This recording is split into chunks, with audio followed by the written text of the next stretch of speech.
Assalamualaikum warahmatullahi wabarakatuh. Alhamdulillah, alhamdulillahirabbil alamin. Wassalatu wassalamu ala asyrafil anbiya'i wal mursalin wa ala alihi wa sahbihi ajma'in. Amma ba'du.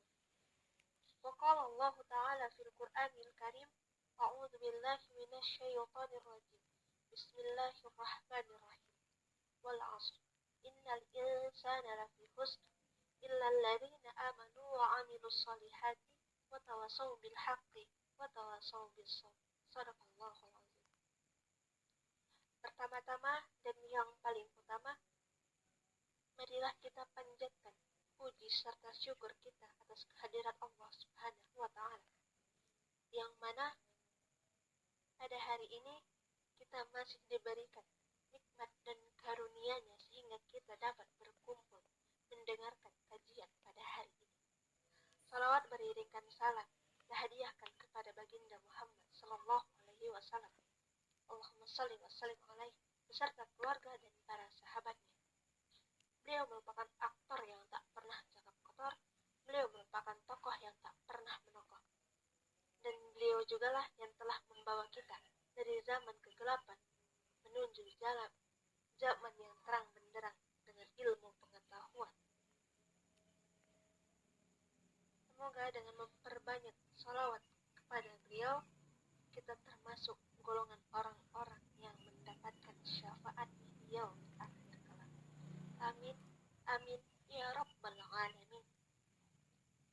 Hormat saya kepada Bapak Dr. Asrar Mabrur Faza, STHIMA, selaku dosen pengampu pada mata kuliah Tauhid dan Adab, serta dan yang saya sayangi dan yang saya banggakan, teman-teman seperjuangan. Baiklah, pada hari ini saya akan membawakan tema yaitu adab yang Islam tentang bermedia sosial. Nah, berbicara mengenai media sosial. Nah, sekarang banyak nih masyarakat yang salah dalam menggunakan media sosial tersebut. Banyak di antara mereka menggunakan untuk hal-hal negatif. Contohnya itu seperti menggibah, mengadu domba, menipu orang. Bahkan dari media sosial banyak kejahatan-kejahatan yang terjadi yang bisa mereka lakukan.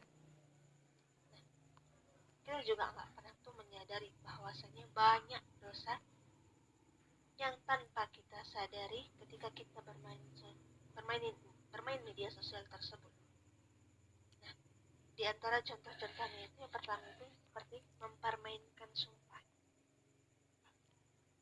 Mempermainkan sumpah itu gimana sih contohnya? Nah, mempermainkan sumpah itu contohnya, demi Allah, saya akan like postingan ini. Pasti kita itu pernah melihat postingan yang seperti ini di postingan orang lain, benar kan? Nah, kita jangan pernah mengikuti perbuatan tersebut, karena perbuatan seperti ini itu nggak baik. Karena kenapa perbuatan itu tidak baik? Karena dia membawa-bawa nama Allah hanya untuk hal yang sepele.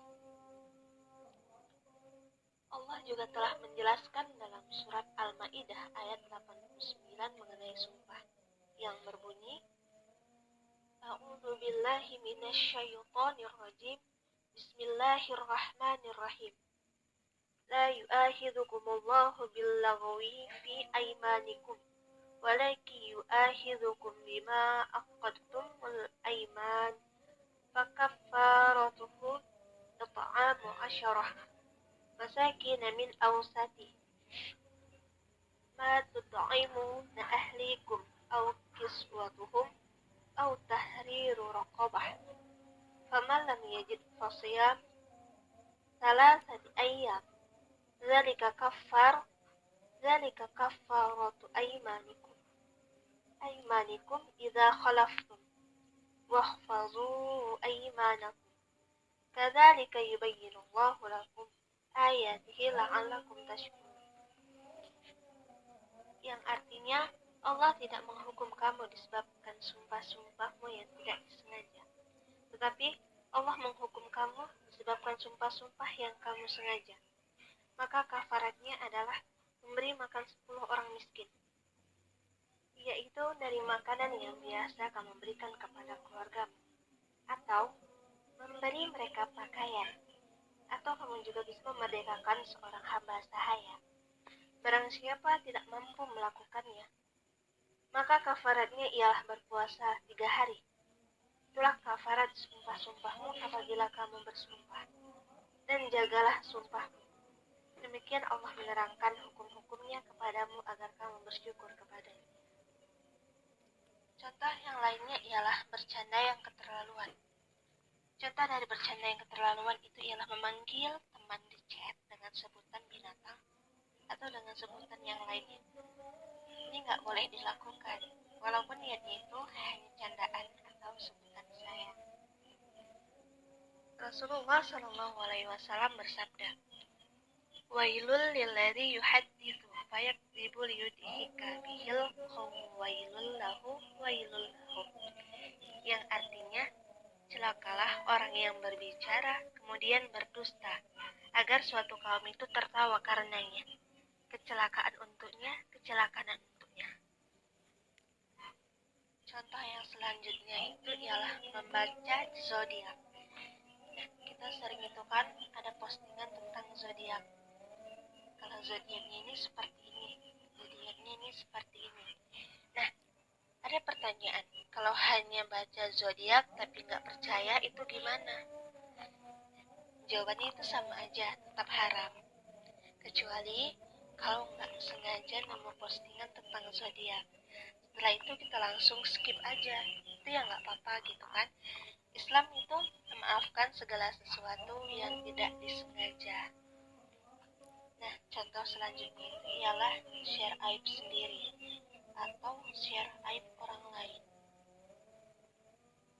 Nah, itu perbuatan di media sosial yang kita tidak tahu akan menimbulkan dosa. Karena kenapa? Ngapain kita nge-share aib kita sendiri, apalagi aib orang lain?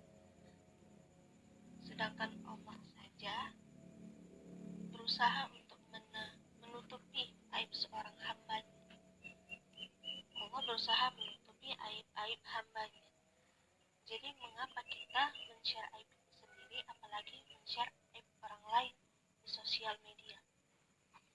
Nah, contoh selanjutnya itu ghibah online. Ghibah online ini banyak dilakukan untuk saat ini gitu kan.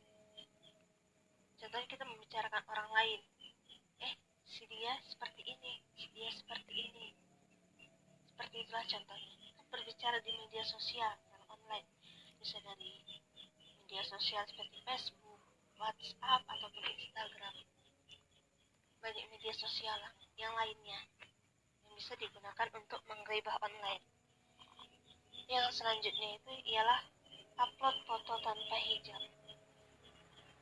Tanpa kita sadari, mengupload foto tanpa hijab itu bisa mengundang dosa untuk kita sendiri. Dan yang selanjutnya itu pamer ibadah dan juga pamer makanan. Ketika dia selesai membaca Al-Quran, alhamdulillah hari ini 1 juz. Aturannya, yang tadinya dia beribadah karena Allah, karena dia memposting alhamdulillah hari ini 1 juz, maka pahala yang dibacanya itu, Al-Quran yang dibacanya itu hilang seketika. Mengapa hilang? Karena postingannya di media sosial. Karena media sosial ini berbagai pendapat muncul. Ada pendapat negatif dan juga ada pendapat positif. Nah, dari situlah pahala kita bisa hilang seketika hanya karena postingan. Dan yang selanjutnya itu memandang aurat lawan jenis. Yang selanjutnya nonton film dewasa. Dan yang paling sering dilakukan yaitu jika nasihati selalu menjawab, urus aja dirimu sendiri. Sering tuh kalau kita menasihati seseorang, mereka malah menjawab, urus aja deh dirimu sendiri, jangan urus hidup orang lain. Nah, gitu kan. Nah, dan yang sering dibicarakan, sering dijawab oleh orang juga, jangan sok suci deh. Nah, yang selanjutnya, yang paling sering diucapkan itu ialah ketika kita menasihati orang, jawabannya, halah munafik lu, jangan sok suci, halah munafik, urus saja dirimu sendiri. Itu adalah jawaban yang sering kita terima ketika kita menasihati seseorang. Dan sinilah kita harus mengetahui adab-adab yang harus kita perhatikan dalam bermedia sosial. Adab-adabnya itu yang pertama itu ialah kita tidak boleh menyaksikan konten dan juga video yang tidak sesuai dengan syariat kita. Sebagaimana hadis Rasulullah Shallallahu Alaihi Wasallam, mata itu berzina, hati itu juga berzina. Zina mata adalah dengan melihat yang diharamkan, sedangkan zina hati adalah membayangkan yang pemicu syahwat yang terlarang. Hadis riwayat Ahmad. Adab yang selanjutnya ialah tidak melalaikan akan kewajiban akhirat yang lebih diprioritaskan. Ibnu Qayyim berkata, menyia-nyiakan waktu lebih berbahaya dari kematian, karena menyia-nyiakan waktu akan memutuskanmu dari Allah dan negeri akhirat. Sedangkan kematian itu hanya memutuskan dirimu dari dunia dan penduduknya. Ibnu Qayyim Al-Fawaid halaman 44. Nah, yang selanjutnya itu memanfaatkan fitur dan konten yang positif, seperti memanfaatkan media sosial untuk tabayun atas berita yang dibutuhkan oleh pribadi atau orang yang banyak tentang kebenarannya, atau kita itu hanya membagikan berita yang dibutuhkan oleh masyarakat, maka itu bernilai kebaikan dan kita akan mendapat pahala. Sebagaimana hadis Rasulullah Shallallahu Alaihi Wasallam, barang siapa yang menunjukkan kepada sebuah kebaikan, maka baginya seperti pahala pelakunya. Hadis riwayat Muslim. Adab yang selanjutnya ialah informasi dan pernyataan yang dibagikan ke media sosial itu sahih, bermanfaat, dan tidak menyebabkan fitnah atau permusuhan. Adab yang selanjutnya ialah menggunakan kalimat yang santun, jelas, serta sesuai momentum, agar pesan yang kita sampaikan itu bisa diterima dan dipahami, sehingga menjadi kebaikan. Sebagaimana penegasan Ali bin Abi Thalib radhiyallahu anhu, berbicaralah pada manusia dengan yang mereka pahami. Apakah kalian suka apabila Allah dan Rasul-Nya itu didustakan? Hadis riwayat Bukhari. Dan adab yang paling terakhir itu ialah karena media sosial itu mudah diakses oleh semua usia. Hal ini dapat meniscayakan imunitas yang ada pada setiap penggunanya. Dengan adanya adab-adab ini, medsos tetap dengan fungsinya yang bermanfaat, tapi tak kalah juga termitigasi dari hal yang dilarang. Wallahu a'lam bishawab. Nah, kesimpulan yang dapat kita ambil di kajian kita kali ini ialah berpandai-pandailah kita dalam menggunakan sosial media tersebut. Karena apapun yang akan kita posting di media sosial itu akan diminta pertanggungjawabannya di akhirat kelak. Apa yang kita posting itu bermanfaat, insya Allah akan mendapatkan pahala bagi kita. Dan apabila yang kita posting itu keburukan, wallahu alam, hanya Allah lah yang tahu. Demikianlah kajian ini. Cuman inilah yang bisa saya sampaikan. Lebih dan kurangnya saya mohon maaf kepada Allah, saya mohon ampun. Kalau ada jarum yang patah, jangan simpan di dalam laci. Kalau ada kata-kata saya yang salah, jangan simpan di dalam hati. Kalau ada sumur di ladang, bolehkah saya menumpang mandi? Kalau ada umur yang panjang, bolehlah kita berjumpa kembali.